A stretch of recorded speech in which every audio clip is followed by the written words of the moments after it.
right, folks, so let's start this. Thanks for your patience tonight. I thought Kathleen did a great presentation. So this is the reorganizational meeting. First of all, I want to call the meeting to order at, the lights on there. 8:47. 8:47. And now the time has come to elect the board chair. I am seeking nominations. Okay. Mary Kate. No, I was gonna go to the far corner, but I figured, all right, Mary Kate, I'll let you do it. I nominate Don Griswold. Don Griswold. Second. No need for a second. That was who I was gonna nominate too. Any discussion? All in favor? Aye. Opposed? Good. Don, I'll turn it over to you. All right. Then I'm just gonna run with my coat. You don't have to second. All right. So now we'll move on to nominations for vice chair. And last year, Brad was the vice chair. So, Benita. I nominate Brad. I'll second it. All right. You want to do it? I would do it. I didn't think you need to second You don't need nominations. seconds in nominations, but just looking to make sure that there weren't any other nominations. Okay, if there aren't any other nominations, all those in favor of Brad as vice chair, please say aye. Aye. All right. How about clerk? No, clerk. I'm gonna have to think, who was the clerk? You're the one who It just was, went. yeah, the one who just dived under the table. Jen was. I'll nominate Jen. Thanks, Mary Kate. Anyone else? Any other nominations for clerk? You got out of the month. Are you willing to serve in that position? Yes, I'm willing to serve. All right. All those in favor of Jen as clerk, please say aye. Aye. All right. And now, the treasurer position. How are you? Is this the one board position, or is this, we can nominate an outsider? It doesn't have to be a board member. All right. And in the past, Shauna Sherwin, who happens to be our minute taker, was the treasurer. What does the treasurer do? Goes over and signs checks. So someone in Bristol is good. Yeah. Reviews invoices, signs checks. Benita, is I nominate Shauna Sherwin. there any other nominations? All right. All those in favor of Shauna Sherwin as our treasurer, please say aye. Aye. Any opposed? All right. And the assistant treasurer, is that the one from your office? that we- Valiotti. Okay. Okay. All right, so that's who the nomination would be, if someone cared to nominate, Valiotti. I nominate Valley All right. Any other nominations? All right. All those in favor of Valiotti as our assistant treasurer, please say aye. Aye. Any opposed? Any abstentions? All right. Representative to the ANE Local Relicensing Board. Ed, was that you last time? I believe so. Are you still willing to serve in that capacity? All right. He's I'll willing to. nominate Ed. All right. Any other nominations? All those in favor of Ed as our ANE Local Relicensing Board representative, please say aye. Aye. All right.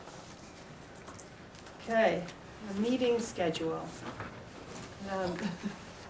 There are a number of things in the works as far as the Policy Governance Committee work that hope to return this body back to its, likely it's 2 meetings a year. Last year was an odd year to have so many meetings of the SU board, but typically it was always 2 meetings before that, so unless, okay. Well, I also think that we're gonna need some meetings to have some communication about that, right? So, and to, to talk about governance and how we wanna do it, so, maybe doing 4 meetings and even having them with one of the joint meetings or something, I don't know. How many carousel meetings are we doing? I think there are there were There's 4 3. total in the year, so there'll be 2, I think there's 2 more planned this year. Is that right? 1 or 2 more? One in May. There's 1, I believe there's one in June. yeah, and I always think there is 1 in June, but I don't have that calendar right here. I mean, cause right now, the way the policy is written, things aren't delegated to the executive committee. So this board still has to make decisions about things that aren't delegated until we Until we put it into fix that policy. policy Right. or do what people want. Brad. I was going to say that, you know, until we sort of have that discussion about the role of the executive committee and just kind of take the pulse here, you know, if we truly are going to be delegating the sort of things, not just the policy and governance, but you know, some of the formally doing what I think the executive committee has been doing, but you know, I mean, it's a discussion that if there are differences in that opinion, then maybe we do need more SU meeting, you know, depending on what the people's pleasure, you know, so I know that was an agenda item. Right, yes, it is. Benita. How about if we say that we know there's going to be 2 meetings and other meetings as needed to fulfill the needs of the, you know, the revisiting responsibilities between the executive committee and the board proper. Nancy. That sounds fine to me. I just wanted to add that I think another interesting topic that may require this board to meet a bit more is that, and speaking of the delegation that people were talking about, is the question of whether local boards may want to delegate some of their responsibilities to this board or to the executive committee in order to cut down on the number and length of their own meetings. So that's, certainly don't need to talk about that now, but it certainly is a topic that might make us convene more than twice this year.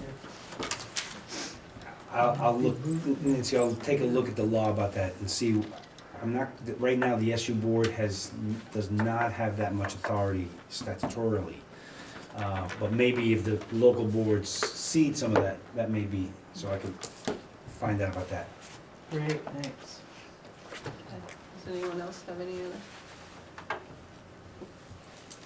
So would we all, Allison? I'd just like to add that I think if we had, say, 4 meetings a year, it would show the communities that the SU board is involved and knows what's going on, because that was the feeling last year at the SU meeting. People didn't feel like, not everybody, but that the SU board and maybe some other boards didn't know what was going on. And that's why we had such a ruckus. And I just feel like if this board had more times to get together to discuss everything as opposed to giving everything to the executive committee, because the executive committee only has 6 people, it's not all of these people. Just So it sounds like if we say the minimum of 2 and go with more as needed, and then we'll do some thoughtful planning about how we're gonna approach this and having the discussions you mentioned about roles, and I think that'll be ongoing over several meetings. If that's in agreement with, if everybody's in agreement with that. See, heads nodding. If you have a varying opinion, I'd love to hear it. Otherwise, I think we'll just move forward with that. I don't really have a varying opinion, I have a question, but. I have an opinion, but I'll let you ask a question. So, I think, I agree in part with what Allison was saying. I think it's really helpful for us to come together, and I think as we're looking at the challenges of Act 46, where we are likely going to need to start thinking of ourselves more as a cohesive unit and as our individual towns, I think it's beneficial. And I also would be really curious, kind of on behalf of the Act 46 committee, like, how much do we expect that we would want to be having discussions about the work of the Act 46 committee within this forum versus a kind of an all-board meeting forum? And so that might be, if we wanted to be discussing it in this setting, then that might be a reason that would drive more need for meetings. And also, if we do the type of Act 46 committee that our neighbors are doing, it's going to look something like this. And so and for that reason, it might make sense to meet a little more often. So just, as the Act 46 configuration is coming, I mean, how much time and energy do we want to put on executive committee versus SU? If it's a pretty short time, I don't know. Just a question, just putting it out there, I have no idea what the answer is, but, anyway. Nancy? I mean, I guess the way I've been thinking about the policy and governance work and the question you're raising, Kristen, is that until we're different, until we have a different structure than we've got to try to make what we've got work as well as it can. And in doing that work, we'll learn lots that will be helpful whether we merge or not.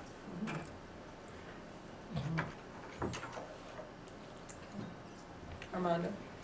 Yes, I think that the only, and I want to answer the question, I think that legally, the question that Nancy had, because I'd hate to have everyone get together for meetings just so it looks like you're meeting, not because you don't have a lot to do. And as I'm looking at Title 16, 261, which is duties of the Supervisory Union Board, you're pretty much doing it right now. It's, transportation, financial services, special education, professional development, curriculum.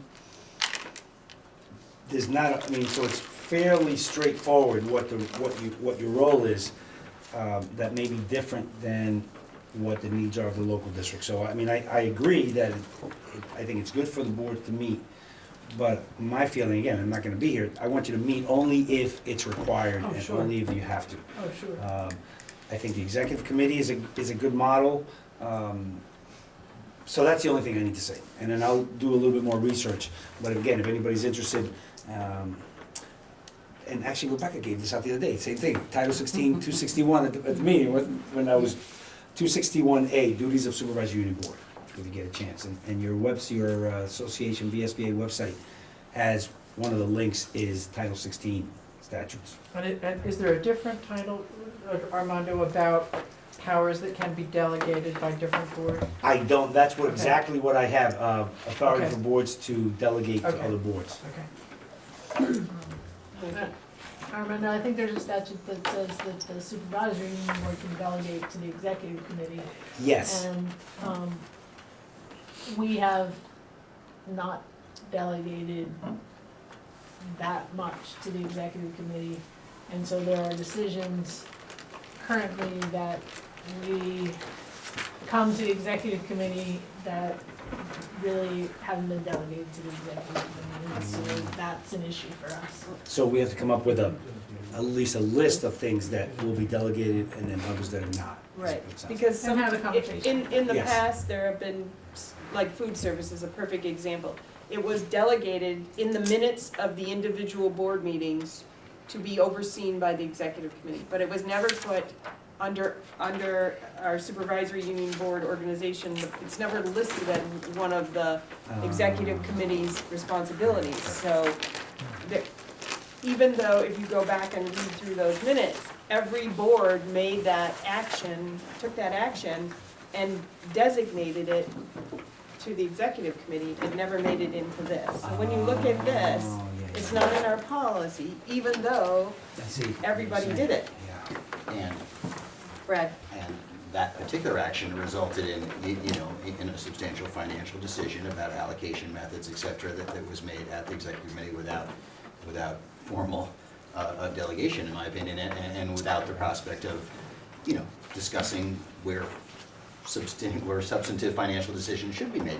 Is there a threshold that, would kick that back up to the SU? Yes, you- So at this point, we'll stick with the 2 meetings and we'll use the as-needed but it would be not just to have a meeting as needed for supervisory union business. Okay, all right. And that brings us down to something we're sort of skirting around anyway, is the operation and function of the ANESU Executive Committee. Our policy is very clear about once, you know, whatever policy we have to follow it. So right now in place is this description, so this is what. I don't Why don't have you read copies of out, that. Do you have well it? done, just So, what's so it's delegated under to the supervisory executive union board organization, and it's committees of the board, 1.8. And there shall be an executive committee consisting of a chair of the union board and chairpersons or locally designated persons from each school district. The executive committee will prepare the ANESU budget, conduct the evaluation of the superintendent of schools, adopt ANESU policies, and accept district-wide bids for school district operations. The executive committee representation will be responsible for giving notice to their local board prior to executive committee decisions. The committee shall conduct itself in accordance with Title 16 VSA 261A and provide minutes of its meetings to all local boards.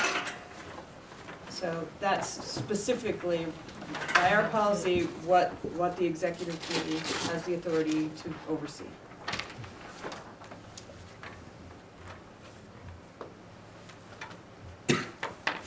Allison? So is now the time that we would add in food service into that list, or how? Well, according to our process, then it would have to go back to the local boards for discussion and input and then come back.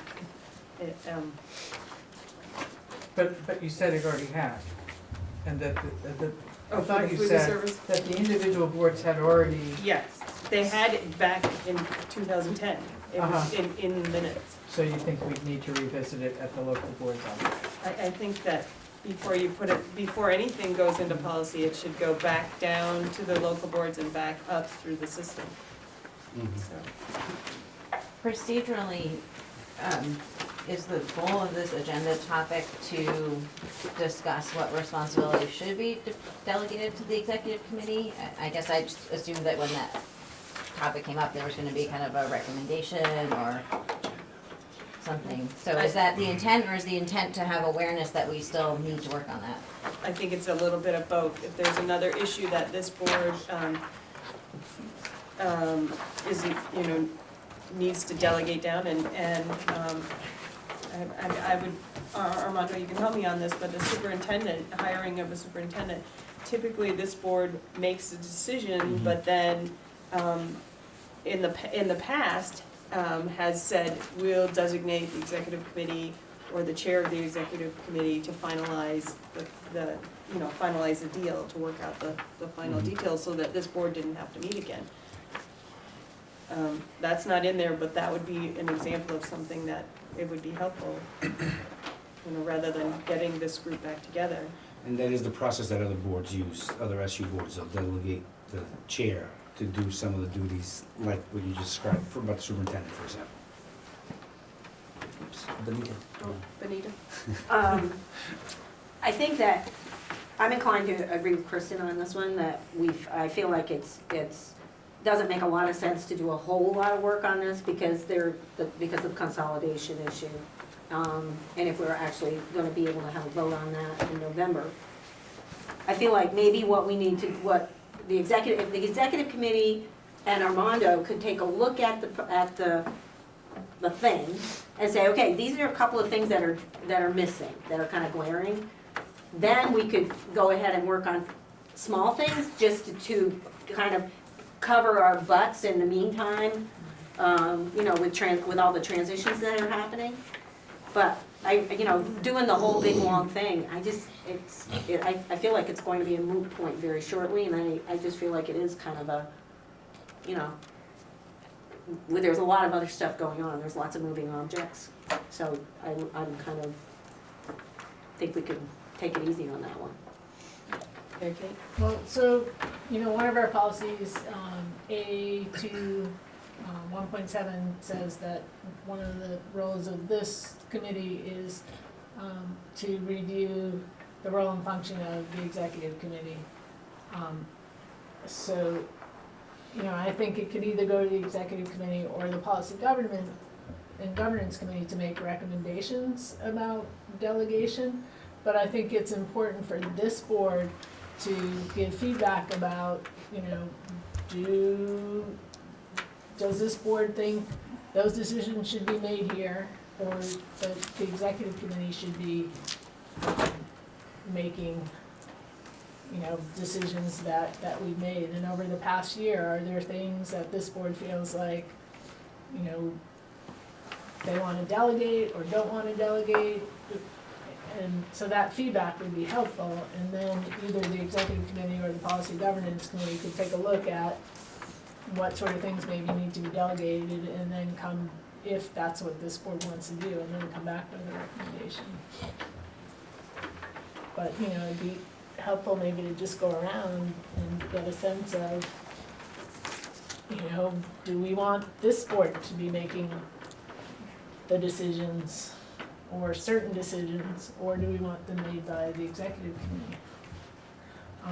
I think, you know, for me, part of this issue came up, the executive committee, when things weren't all consolidated as much at the SU level, the executive committee was making decisions about a small piece of the pie. And then as things got consolidated, the executive committee was then making decisions about a lot more.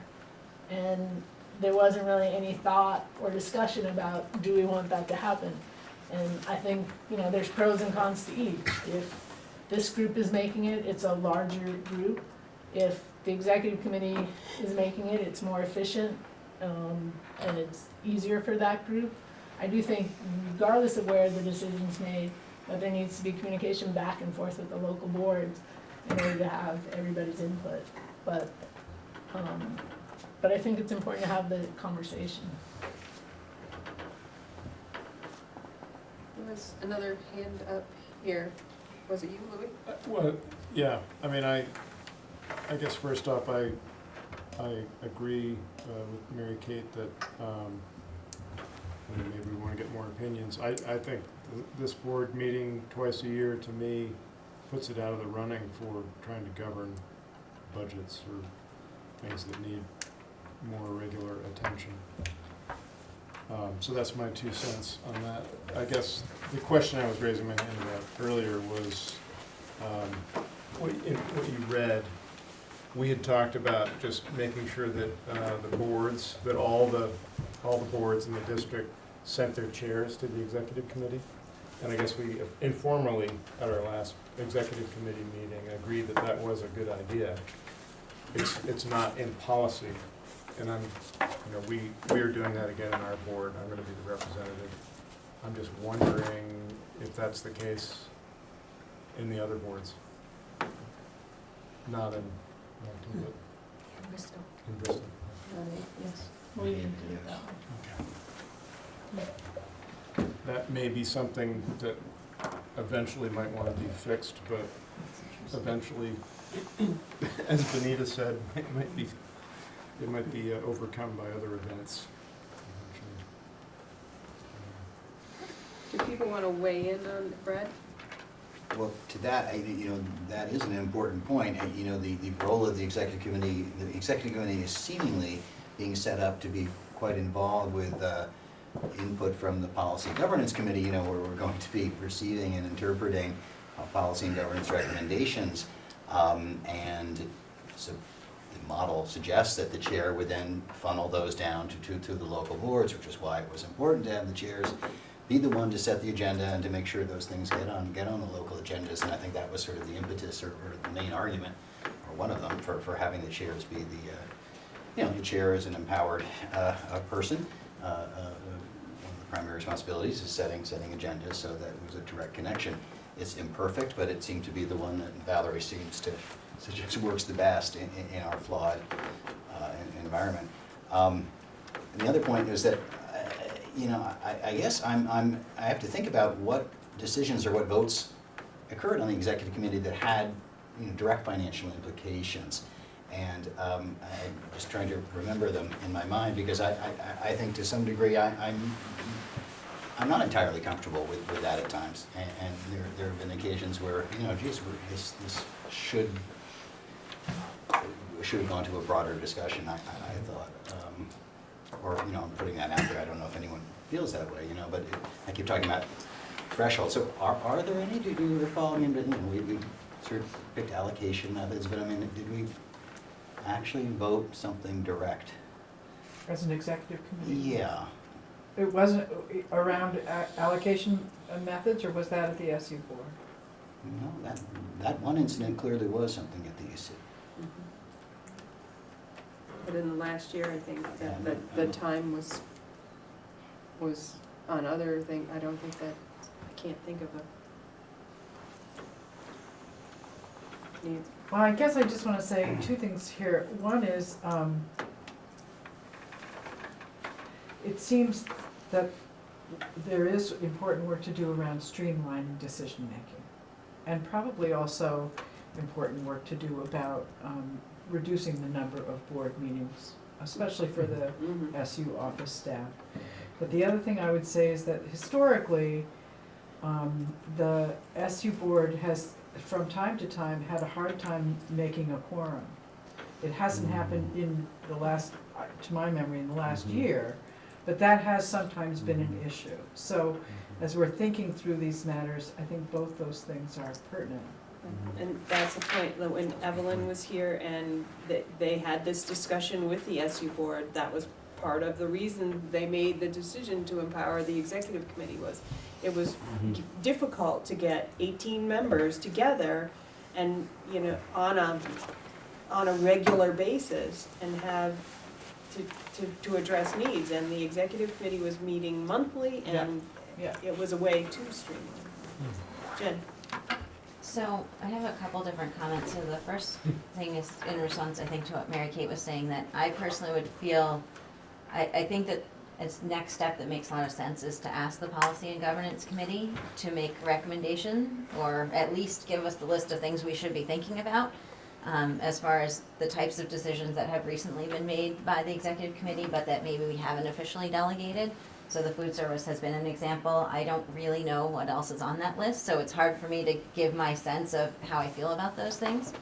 Personally, I think it makes more sense for a group that's not the executive committee to be thinking about what the executive committee should be doing. I mean, it just feels a little bit more balance of power. Obviously, we're all gonna be involved at some point in the conversation, and so, you know, I think normally you don't write the policy on, you know, you don't write your own policy usually. So to me, that's where that next step would be. I think, just like Brad said, to me, there's a difference between kind of executing what's already been established, kind of the routine things that happen, you know, I don't know, pay orders. I mean, there's a lot of stuff that happens every month that's really great to have that handled, that this board doesn't need to get together for. It's the stuff that's sort of, how are we gonna handle this thing that's new and different, that I think maybe needs a little more thought. Anyone else who hasn't been heard from?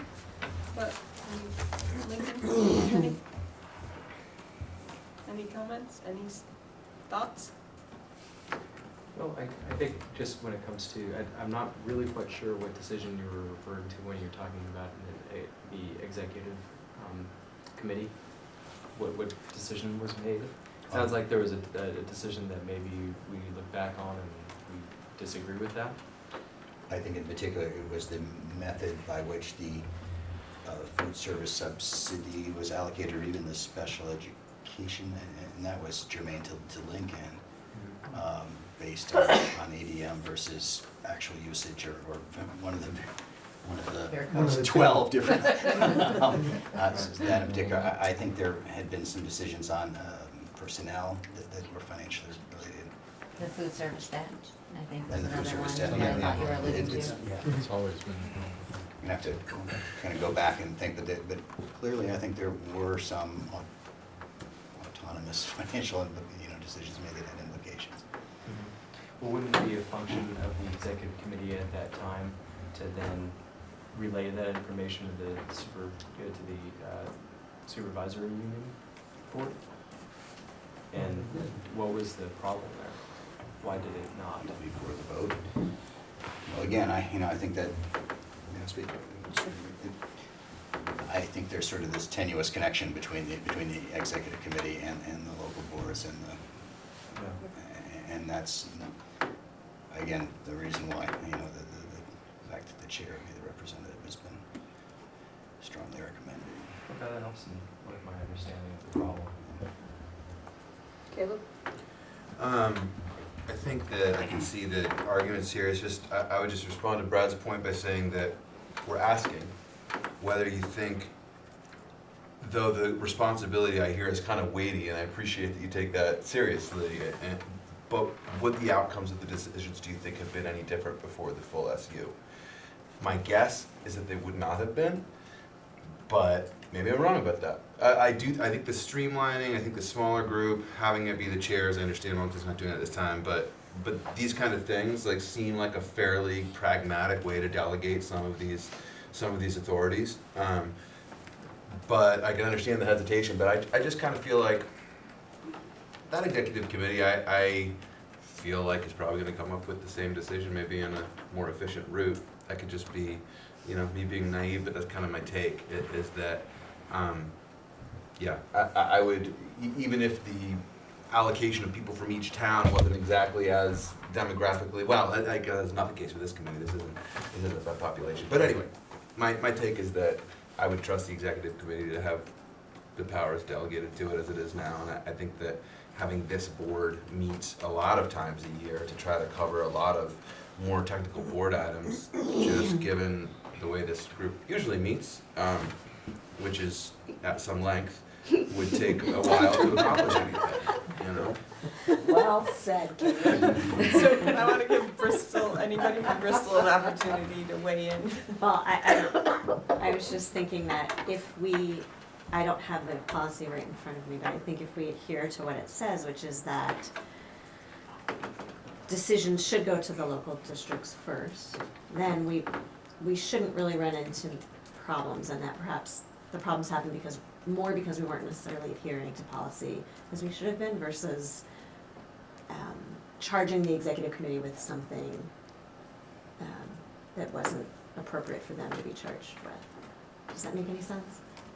So I think, just thinking about the past year and having sat on the executive committee, I think we were pretty mindful about those decisions and when to convene this group. And there seems like there needs to be some leeway to sort of deal with those decisions as they arise, but that the policy is written so that it takes into account the process by which the decisions are ultimately made.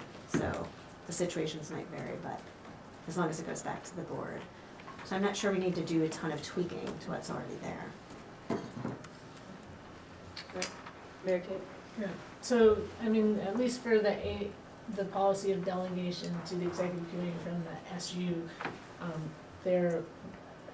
I think we ended up going back to the SU, the executive committee, a bunch of times on things, and then I think there were even some things, I can't remember exactly what it was, but something related to the special ed moving to the district and hiring new people as SU employees, which the executive committee made a decision, but it didn't really have authority to do it, and I forget exactly what it was, but just in terms of complying with statute, maybe the thing to do is to have either policy governance or EC look at, okay, here's the decisions, look at the minutes from the last year, here's the decisions that were made, and look at making a recommendation in terms of delegation, because I'm sort of hearing from people, for the most part, people feel like delegating those things to the EC.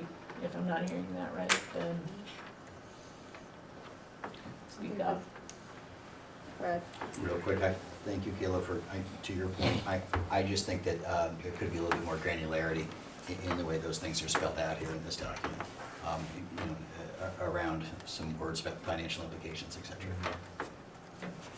All right, we're gonna I'd like to, I take a couple more and appreciate that then you've finish. given me the trust, but I'd like to have it in writing. efficiency. Yeah. Fair enough. I wonder, Jen had I thought, a reasonable idea about asking the Policy and Governance Committee to bring us some recommendations about any possible changes to the responsibilities of the executive committee and the supervisory union board, and I wonder if I could offer a motion about that, if that would be appropriate. Sure, let's give it a shot. Just what you said. Just what I said. Shauna's pretty fast, did you catch it? I move that we ask the Policy and Governance Committee to add to its list of tasks and bring us any recommendations about changes in policy related to the responsibilities of the Executive Committee and the Supervisory Union Board.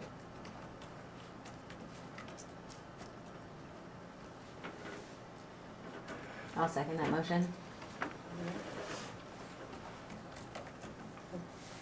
Motion and a second, does anyone want to comment or any discussion?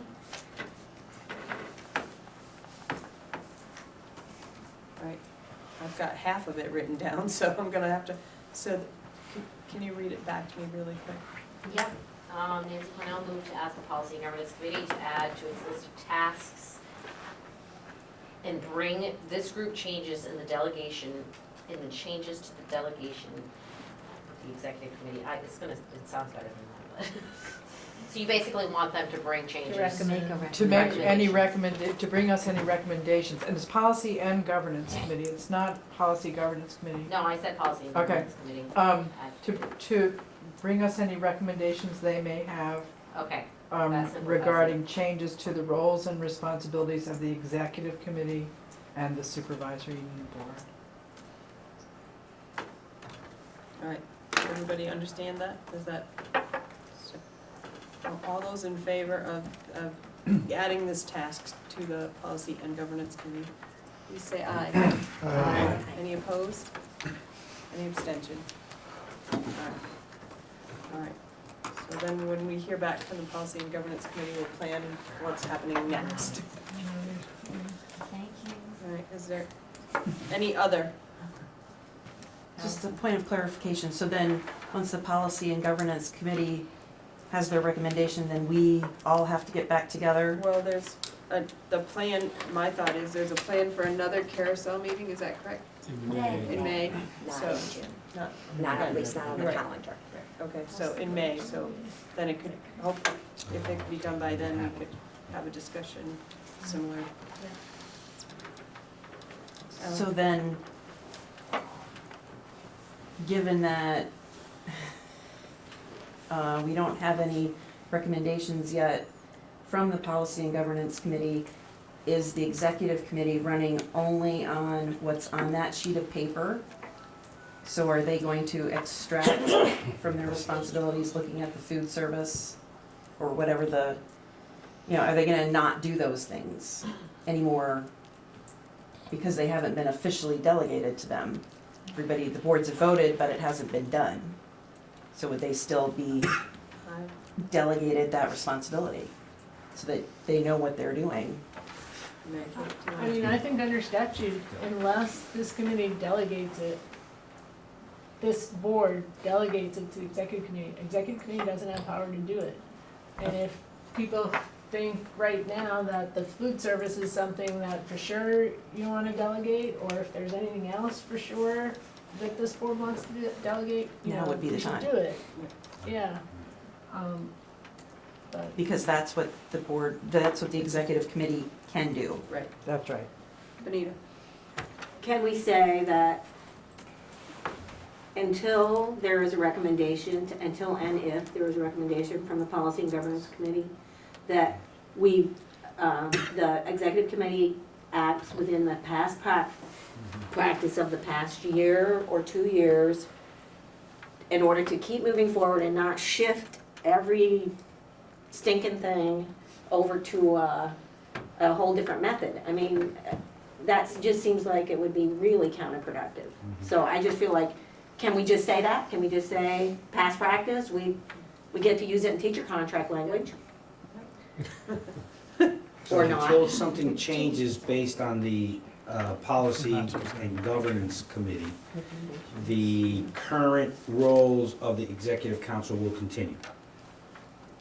as practice. as practice, so that we don't have to Well, I bring. would just say this board delegates to the executive committee the, roles and responsibilities Currently is. as per past practice for the last 2 years. Cause this, I mean, it hasn't been delegated. All right, so, That sounds like a motion. that was a motion. It Is wasn't there a a second? motion, was it? Sure. No, yeah, Did you make a motion? I make that motion. Louis is second. We need to read them out though, Mary Second. Kate. Do you think that we need to read those again? Read what? That Dawn had read what they had, I mean, I think as part of the motion, what are the current? Well, in addition to, I mean, the current's already in the policy. Right. already in the So policy, it's okay. So already- in addition to right, what's there, current- what else is it? Okay. We're specifically voting on the food service, or are we actually granting them sort of carte blanche over what they've done over the last 2 years that's not specifically outlined? Some. Right. Which I think that would be more specific personally, but just say, let's delegate this food service, and if anything else comes up, then we should address that. But to essentially say, anything you've been practicing for the last 2 years outside of those bounds, we condone, doesn't seem appropriate, but. Jen? So I feel your hesitation, and I think that I'm really encouraged that the Policy and Governance Committee is going to be looking at this, and I trust that they're going to look at it expediently. I think to me that I'm saying that as I look through Mary Kate. But I mean, I feel like right now, we don't actually, I don't think if we had a list of what are all the things, like, let me say this again. I don't think we have a list of what those things are that the executive committee is currently handling that may not be technically delegated. And so I think that it's gonna take some time to even figure out what's on that list. So if we try to be very specific, we might miss some things that could cause an interruption in our operations. Yeah, I would almost make them, I would refrain from making any kind of motion at all about, because either we're condoning everything the executive committee has been doing, carte blanche, or we're gonna make it specific to just food services. Let's just not say anything, make this recommendation like we already had, make to the motion to the Policy Governance Committee, to then look at the role of the executive committee and just leave it alone, and then we can move on. Caleb? What if we just delegated all the authority from this committee? Hear me out. What if we delegated all the authority from this committee to the executive committee permanently and said that so long as it's passed by a unanimous vote, and if it's not, it's kicked back to the full committee? Like, would that work? Or is it usually unanimous? I'm not on the executive committee, so I don't know, but like, I'm just saying, if the executive committee passes something unanimously, I don't need to hear about it. Like, if they can't, and that's a pretty high threshold, then we bring it back here and our ears perk up and we come and we talk about it. Ed? I really feel like we have a solution or several solutions looking for a problem. The work of the executive committee for the last couple of years, to my mind, has been well in our best interests of all the towns in the 5 towns. So giving them the right to continue as they've been doing, I'm not uncomfortable with that.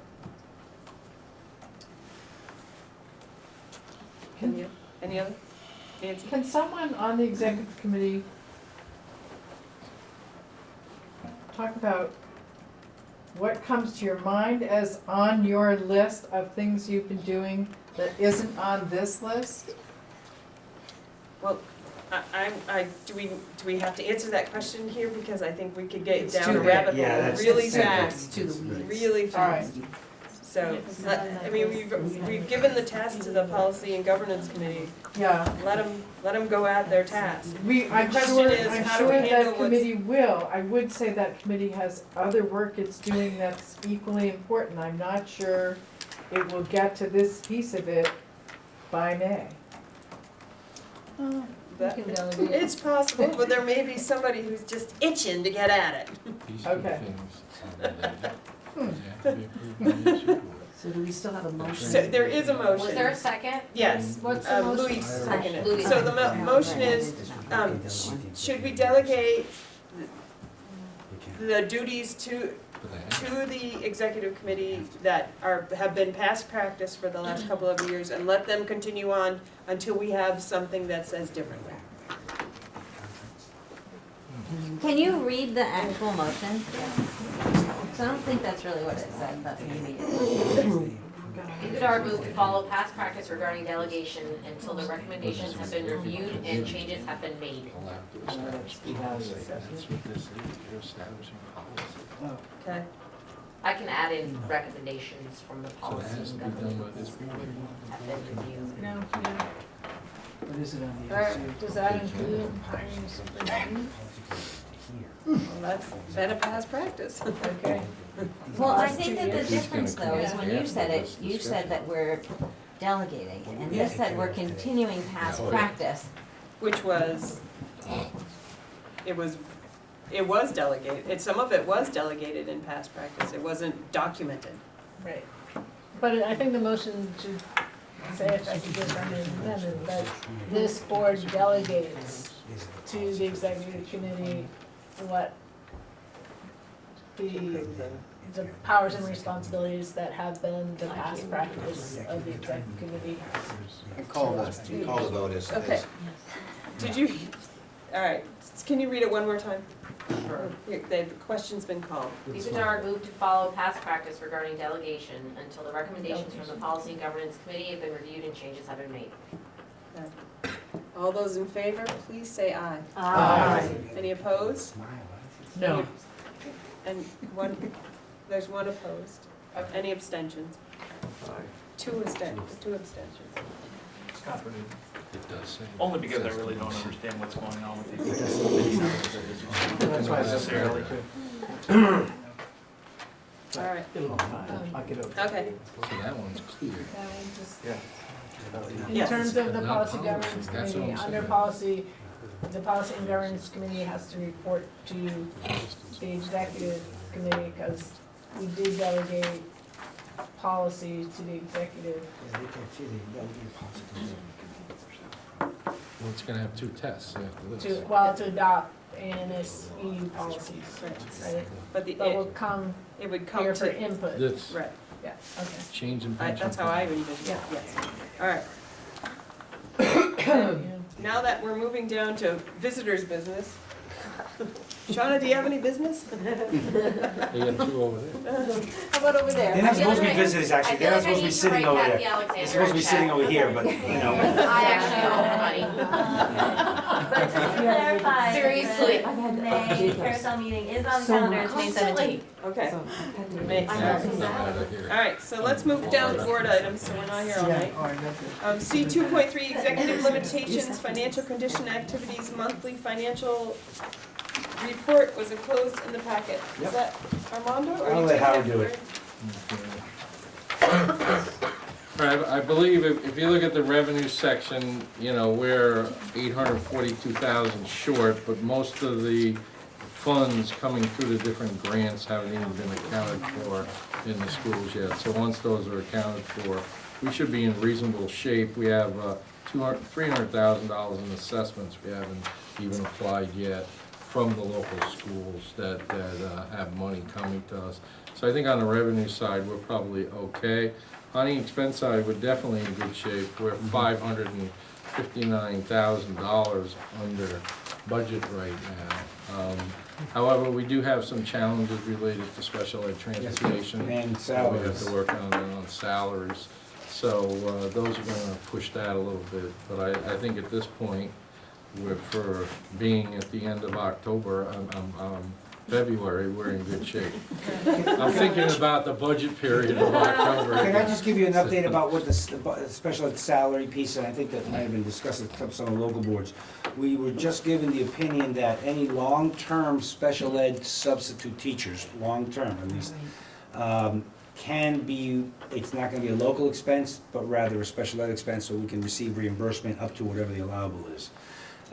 So right now, it's the long-term sub, whatever long-term sub is what we're acting on. We haven't quite figured out what to do about the short-term subs, but I think the long-term subs, that's where if we may need some money to cover, money that was expended at the local level for, let's say, a long-term sub that now has to come from us. There'll be a reimbursement, but that doesn't come until, not the entire, we don't get the entire amount, but we also have to wait. So that's one of those places that having this additional cushion is helpful. Brad? Why is that in the local budget? Special education is a centralized component? The substitute teachers, we never, Why? I think that we're new at this is our first year. I don't think the state had provided a whole lot of guidance. So when we asked, they said that it was a special education. My concern, however, is when there's an audit, okay? So if I am receiving a reimbursement for my role as a special educator, and I am out for 30 days, and I have 30 days, sick days that I have, and I'm getting paid for that, is the federal government going to be happy to pay two reimbursements? The person who is, who is out on legitimate leave and has paid days, as well as the person that is now subbing for that person.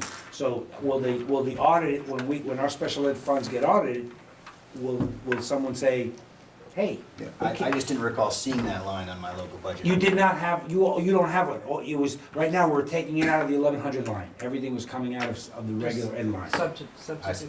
Substitute, so everything was coming, we didn't have a special ed substitute That was line. my question. So what that adds is another little bit of pressure for next year. We did not put it in the budget this year because we didn't know about it. We just found out about it last week. So we'll be facing this situation again. And I don't know if I mentioned something about that. Next year's SU budget needs to have a special ed substitute line just to make sure that we're covered. You mean for FY18? Yes, for FY18, because we missed Nancy this one, Yeah. yes. So, the, Elin? No, I'm fine. Okay, go ahead. so if I understand, the local, when that gets moved and paid by the SU, then the local budget's gonna have extra. Yes, you'll have a money. reimbursement, that's correct. Around half reimbursement, but also, is it budgeted for that sub in the local budgets? So- You didn't budget, you budgeted a subline Yeah. that covers Just a blanket everything. amount. Yeah, so That- less will get spent from that sub-line. than Exactly. would have- The answer is yes. Yes, so Howard and I know that Susan and Howard are looking at, to look through this to see which one's eligible to then reimburse, reimburse the local districts for that area. And I know that one particular district was going to be a fair amount of money because they had somebody who's gonna be out. Yeah. Jen? I just wanted to clarify, so you're showing that we still have a fair, it looks pretty good at the bottom of the expense. And so I know we had talked in earlier meetings that we had a expense related to the settlement of the contract of the prior superintendent and interim superintendent services, and that's all already That payment included. paid, the last payment was made to David. Well, he does get a stipend for insurance through June 30th of 500 a month. But it's all reflected But in the, it's all reflected in Yes. there. Right. Mhm. Any other questions regarding the monthly? and again, we had expected a certain amount of money, which we allocated proportionally to the districts, the savings. If there are greater savings, then there are greater savings for the locals, which means more money to put in, to carry forward next year, which will be another challenging year. All right, no other questions? We'll move on. Down to, I think this is, authorize the administration to accept state, federal, and local grants on behalf of the supervisory union and its member districts. So this is an action item. I will gladly make that motion. I second. All right. Any discussion? Okay, seeing none. All those in favor of authorizing the administration to accept state, federal, and local grants on behalf of the supervisory union and its member districts, please say aye. Aye. Any opposed? Any abstentions? All right. Moving down now to FY17 budget review and adoption. Anybody wanna? You know what I'm saying is make a motion. All right. That's what that meant. We're on a roll. Well, because, I mean, you, Yeah, yeah, I don't know what else to tell you. There aren't any changes. Well, Make the motion. Oh. All right, we need to make the motion to adopt the I second it, FY Gillen. and Elon. Any We need a discussion? dollar figure, don't we, in the motion? Yeah. What is it? Yes. Well, the budget wasn't actually Yeah. included in this. Yeah, It was not, Harold, what is Not it? in here. I don't have it off the top of my head, so, Well, let's back up. Hold on a second. I got it. I get enough. Well, I have a budget, I do too. but is it only, it's 7 million something.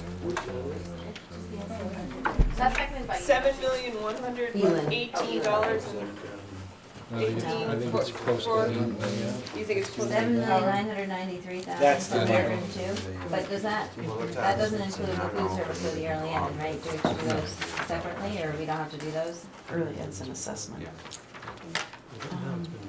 Right, That's but what this it is used not, to be. no, it's a separate You budget. got 7,993,701. 702, but if you say 701, then we can say that. Yep, that's what I have. Yeah, thank you, Nancy. Yeah. All right. You're We right, have that the title, amount? sorry about Do that. we have the amount? Do you have it captured in the minutes?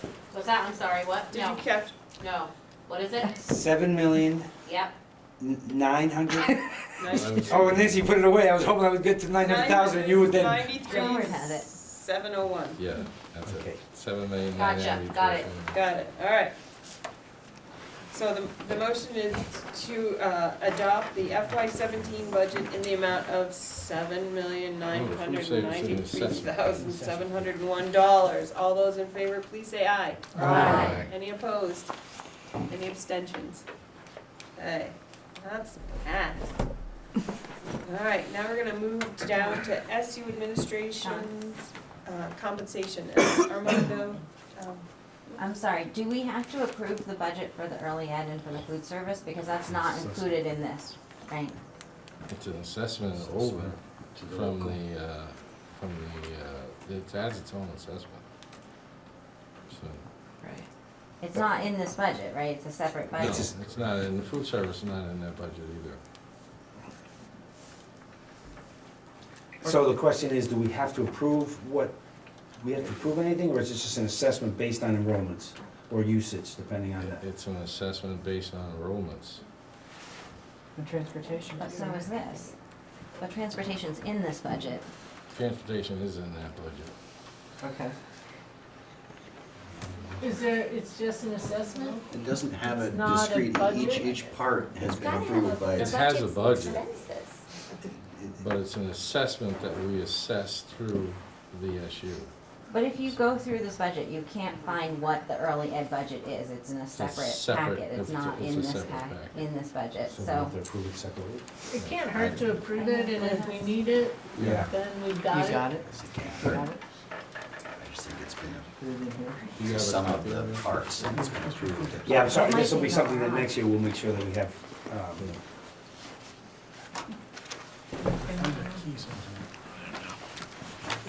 So I have, can you, if I read it to you, can you make sure we give the right number? Every local board has approved their part, and they all add up. That's Is it what I in the think. town report? No, that should be the bottom of the budget, Vastly different. that number, it should match. Well, it does kind of seem like this board approved it, and then the local board went out and approved it, and now thought about having us one. Oh, no, Looking to the understatement. It's based on, is it not? I don't think we did it last year. It's a really good budget.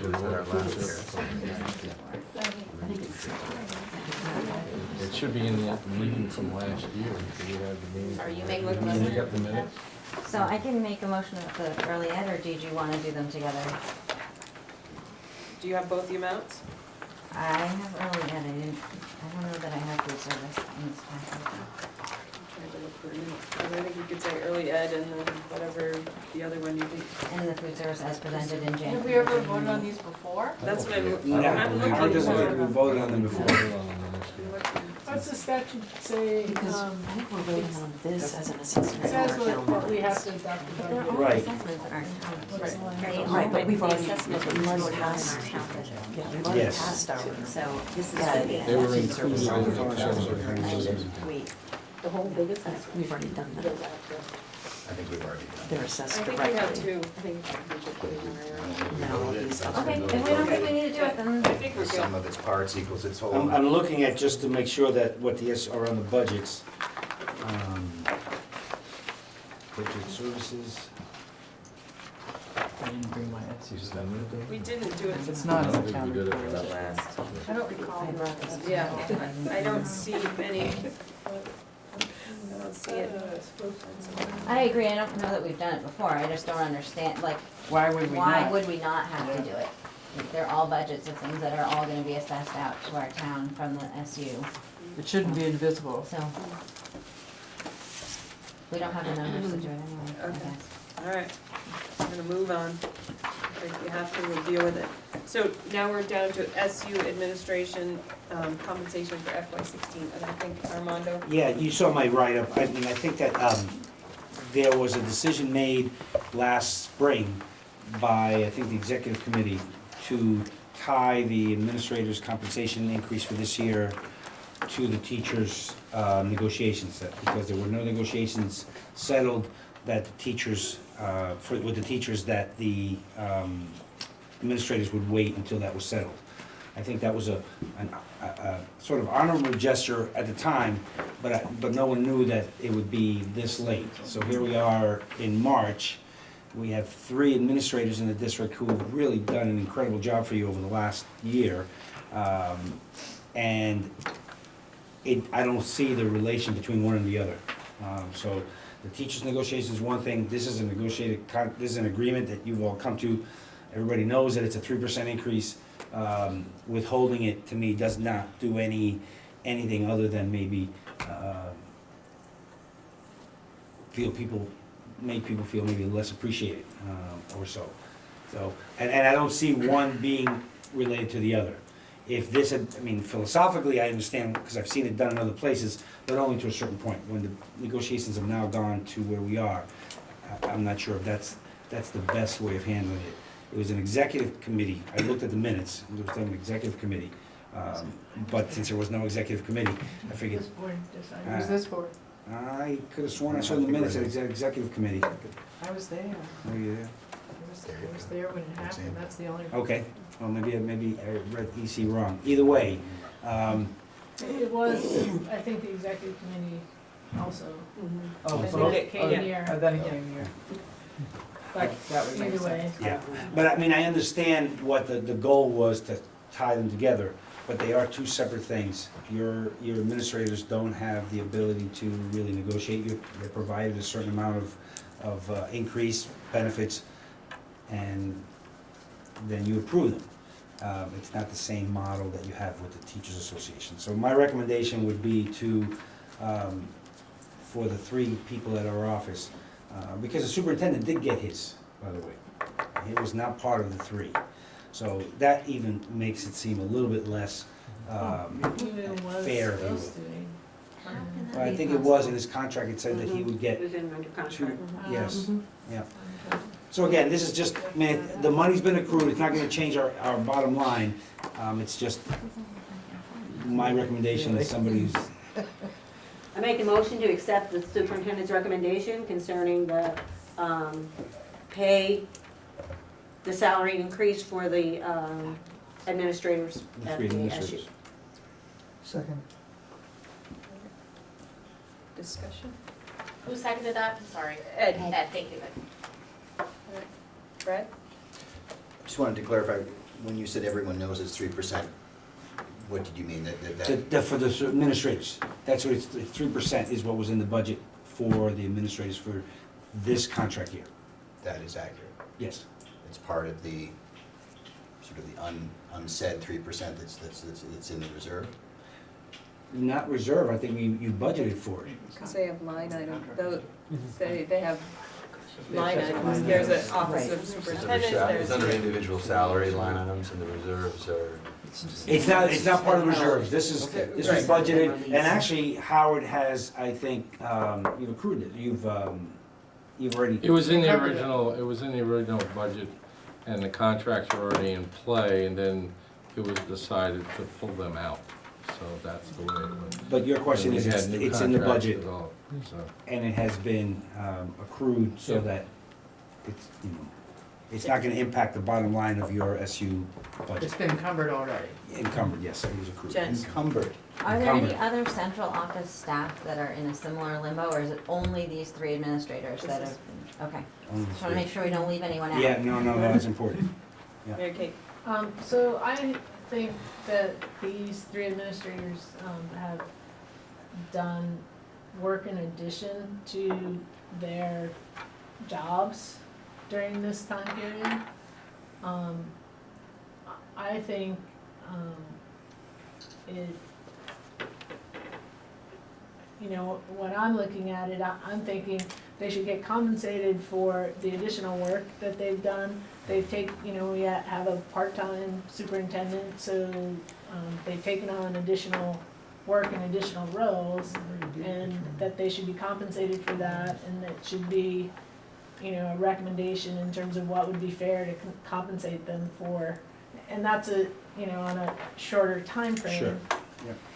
Whatever that time frame is, and I don't know, but I'm assuming they're still doing more because you're part-time and not full-time. Is that what I am, part-time? I don't know. No, yes, no, you're absolutely right, Mary Kate, you're absolutely right. Even though they have part-time, they're still doing more than they would normally do. And in terms of 3%, there hasn't been, we have these conversations in negotiations, there hasn't been any inflation, but, there's, in addition to taking on additional tasks, there's also, merit sort of. And I also recall when we had this conversation initially that there was one person that, I don't know whether it was Howard or David, said was not being paid at the level that of compensation they should be for the job they were doing. I don't know if that person's still there, if that's still an issue, but I think, that's another piece we should address. And so I would, and maybe the recommendation is to compensate people for the additional work and for merit, that it's 3% across the board, but, for me, I look at it in terms of compensation for that and not, 3% because why? Well, I guess I would answer that, that's what you put in the budget. I didn't come up with this number. So if you wanna go to a merit-based system, I'm fine, but you can't do it now for past year. So I think if you wanna go with merit, or if you're saying that, do you want me to recommend something to you additional to this, that's one thing. But I think right now is the understanding of these folks and David and everybody else that was that there was a 3% increase in their salary for this year. That's my understanding of what.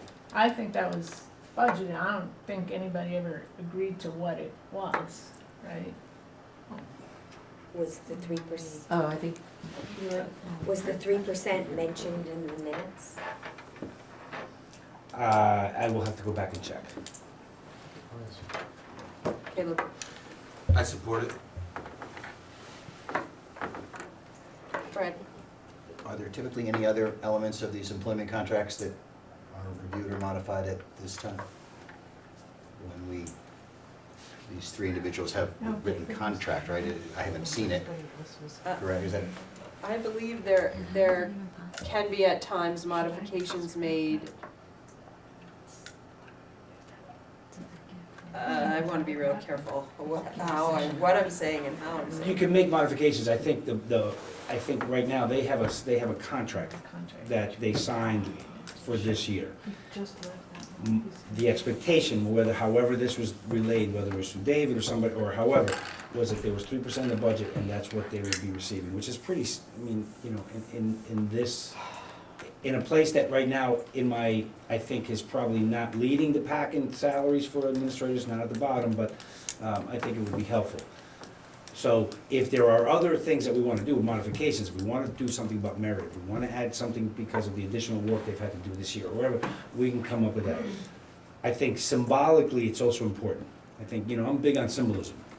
And I think to not give your administrators the salary increase after a year that they've had supporting you and everything else is symbolically sending a message. It may not be the message that you're really sending, but to me, that's what it is. So again, my recommendation is, there was 3% in the budget, I think they assumed they were getting 3%, however that assumption was made, that we do that, and then you work on maybe a different model for the future, but not, again, at 10 o'clock at night. I'm sorry that, I just wanted to get this on because I don't know how often we meet again. I had called Nancy and then. I just want to say I support the motion, and I also want to say that when the previous superintendent recommended to us, or when it was decided that we hold back on the pay for SU administrators, I do believe he neglected to mention that he wasn't talking about himself. Because it's news to me that he got his increase, and that wasn't my understanding when we sat at the table. I hope we can support this motion. Okay. So Benita's called the question. Oh, I was gonna do that. Okay. All those in favor of supporting the administration's recommendation regarding the SU administrator's compensation for FY16, please say aye. Aye. Any opposed? Any abstentions? Thanks. Motion passed.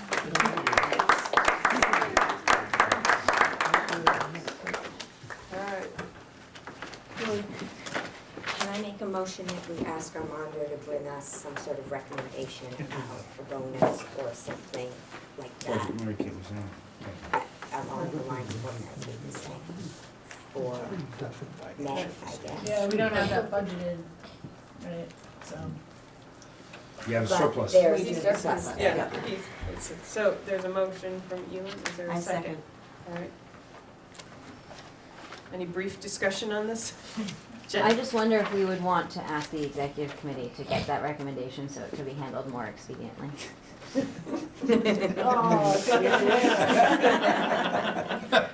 I don't think Caleb wants that to happen, I don't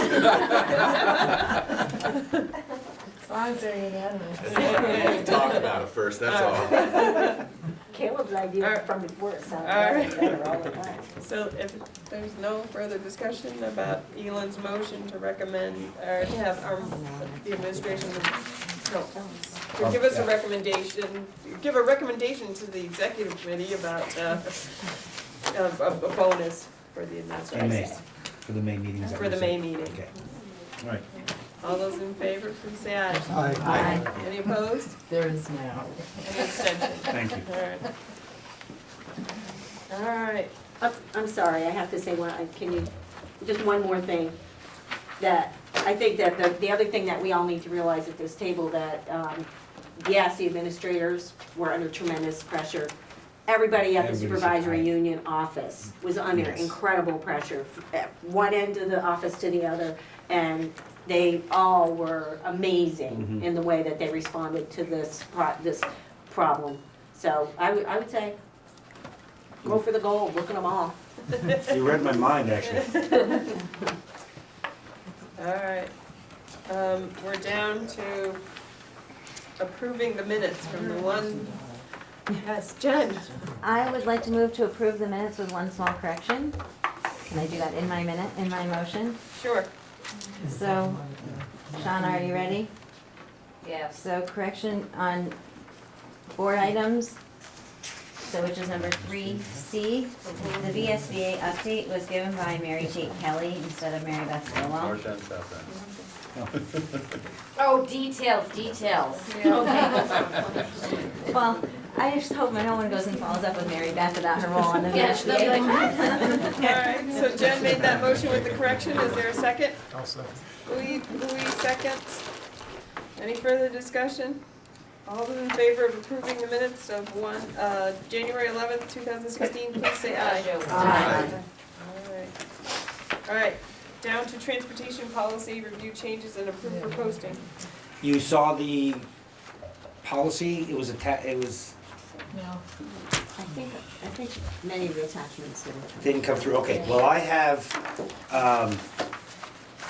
Well, I think what happened was there was an agenda and there was a revised agenda. Yes. And the initial agenda came So in the with some first- attachments, but not with this one.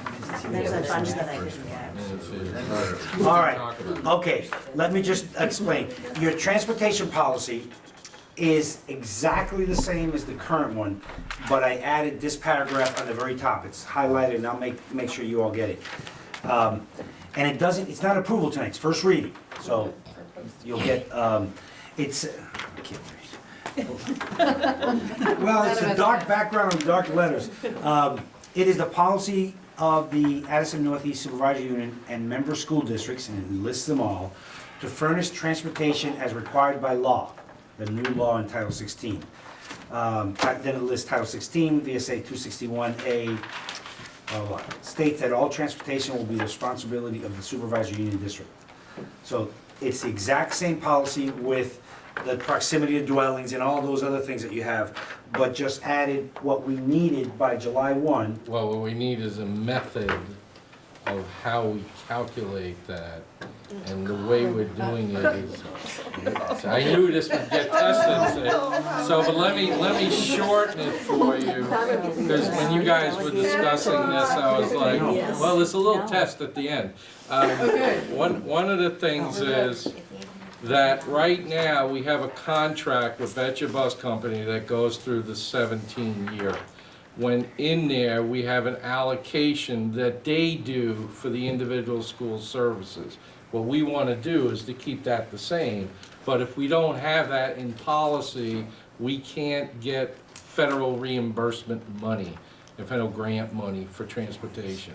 So we have to have this in play, and it has to be in play by June 30th, so that's why we're asking you to develop this policy, saying that you'll accept the Betcha allocation for the bus policy as it is. Now, when we recontract this in the next period for the 17-18 year, and we get new bids for the bus company, then we possibly, I would suggest, then you can change it for whatever method you want to use. But right now, we have to honor that contract, and that contract's in play.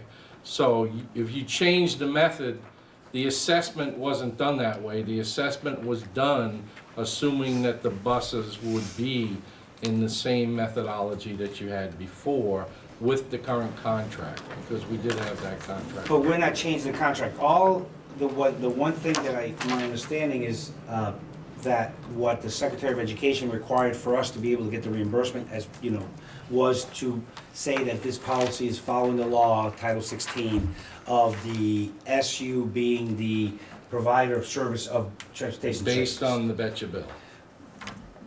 We can add based on the Betcha bill. That's correct. Yeah. So The Betcha assessment of how they assess the school. Their allocation. They do an allocation based on what their use is and where they drive the bus Motion. routes. That's who I'm picking. The person with the motion, Jen. I move to approve the transportation policy for posting with the changes noted by the superintendent. Yes. Second. Kristen, second. Okay, any discussion, Nancy? I just want to, it's a little late for me to understand, so I just want to see if I can. I think I know it's true that because of this recent change, right now, the transportation is not in the SU assessment. It's in the school budgets. It's in the SU assessment. It's in the SU.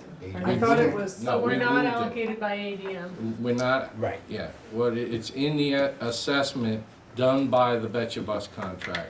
So what we did is, if the Betcha Bus contract said Starksboro had to pay $70,000, we put $70,000 in the yours to pay to us as a SU assessment. Right, so it's in our local It budget. just shifted lines. It's in our local budget. Yes. And it's in your local budget. It's in And our it's your- revenue budget and it- and our expense budget. But That's it's correct.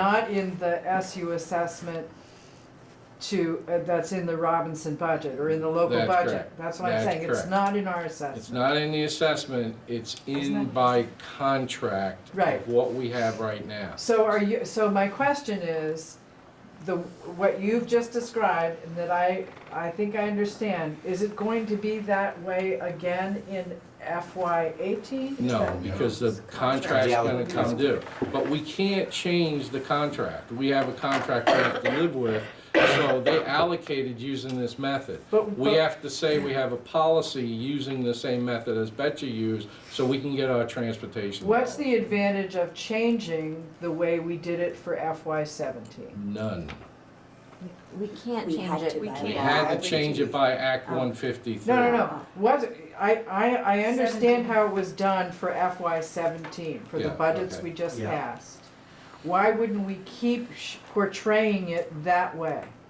Oh, you mean into 18? Yeah, We can, unless you wanna change the policy. Right, Let's but you talk can, about that then. you can determine that later. Right now, Okay. we're covered, the Betcha contract covers how we have to do it, because we can't rewrite what's already in place. But actually, the Betcha contract is with the ANESU, it's not with the individual schools.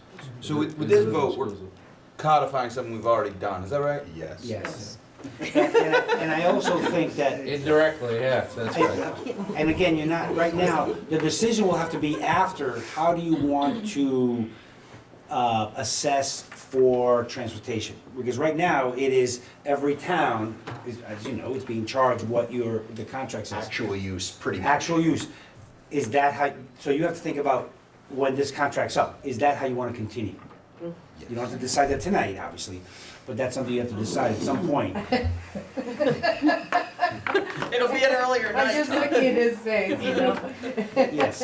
All right. So this, you will get a hard copy of this in the mail, and then hopefully so here's the question. If there's an executive committee meeting before then, can they approve this?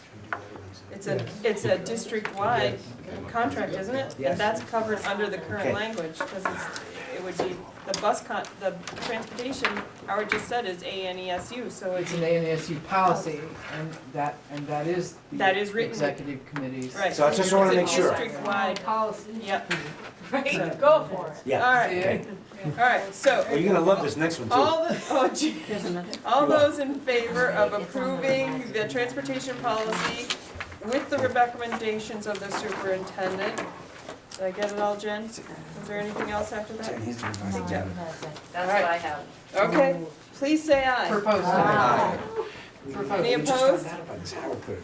All right, all right, so that one's passed, does. all right. No, Okay, in in 2 minutes or less? 100 words or less, please explain item D. Okay, what happened was, back when Evelyn Howard was superintendent, there was a special, non-trusted retirement plan set up, a 401A plan. It has to be amended according to IRS regulations. So our VALIC company that handles our administration of our pension plans has sent some documents to us that have to be board SU approved. And so here we go with the approval again. So Dawn will have to sign these documents in about 4 different spots, and they will show the approval of these documents. I will send them back to VALIC, and the plan will be amended. I move that, can I move? Yes, you can. I move that we approve the, required, You authorized Dawn well, okay, authorized Dawn to sign, but we approve the, required plan Resolution. language. Resolution, Oh, you need a resolution? yeah. Bones and No, resolution. to approve the resolution, yeah. To approve the resolution. To approve the resolution, to make the plan in accordance with IRS requirements. Elin So help me seconds. God. All right, Elin seconds. and I apologize for bringing this up today, but we just found out about it, we gotta, and this, we had to get this done. Yeah, it's an easy one. Any discussion? It's easy. All right, all those in favor of approving the required plan resolution and authorizing me to sign the paperwork regarding the 401A retirement plan, please say aye. Aye. Any opposed? Any abstentions? Who would like to adjourn? You're abstaining. Mary? another. Oh, geez, wait, she has I'm another. sorry, and I know everyone's gonna shoot daggers at me. Yeah, we love it. In the Keep January, talking. in the January minutes, we, I redirected, Armando to notify the association of possible rifts Yes. because of the proposed SU budget. I assume that we will hear, should that become necessary to take a step on that? Right now, they've been notified, and no action has been taken, but they don't get a, I mean, that's still pending until the end. I mean, we're not gonna retract it, for example. But were there to be actual rifts, is there a specific timeline? I feel like there's a specific timeline. The specific timeline, we had to inform them by a certain date. And then the actual rifts have to occur by April 1st, because contracts are going out. So after you have a contract, it's too late for the rift. So we don't typically retract it, Jen. I think people just figure that once the budget's passed and people get contracts, and anyone who's going to be rift has been notified in advance. So, is anyone going to be ripped under the? No.